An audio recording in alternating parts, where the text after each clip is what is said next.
అస్థిపంజరాలు యుద్ధం చేయడం అప్పుడెప్పుడో వచ్చిన మమ్మీ సినిమాలో చూసాం. అంతెందుకు శంకర్ తీసిన జీన్స్లోనూ అస్థిపంజరం డాన్స్ చేయడం కనిపిస్తుంది. అయితే నెదర్లాండ్స్లోని బీచ్లో అప్పుడప్పుడు అస్థిపంజరాలు పరుగులు తీస్తాయి.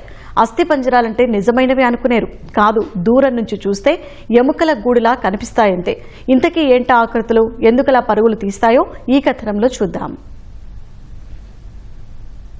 నెదర్లాండ్స్లోని ఓ సముద్ర తీరంలో కైనెటిక్ జీవులు పరుగులు తీస్తున్నాయి. డచ్ శిల్పి థియో జాన్సన్ ఊహల నుంచి ఈ జీవులు పుట్టుకొచ్చాయి. గాలి వీచినప్పుడు ఈ బీచ్లు పరుగులు తీస్తాయి. సముద్ర తీరంలో ఆహ్లాదంగా వీచే గాలి అంటే ఎంతో ఇష్టపడే జాన్సన్ ప్రతి సంవత్సరం ఇలాంటి స్ట్రాండ్ బీచ్లను తయారు చేస్తాడు. వివిధ జంతువులు, సరీసృపాలు, కీటకాల రూపంలో వీటిని రూపొందించి బీచ్లో విహరింపజేస్తాడు. కొన్ని రోజుల తర్వాత అవి చనిపోయినట్లు జాన్సన్ ప్రకటించి పరికరాలను విడగొడతాడు.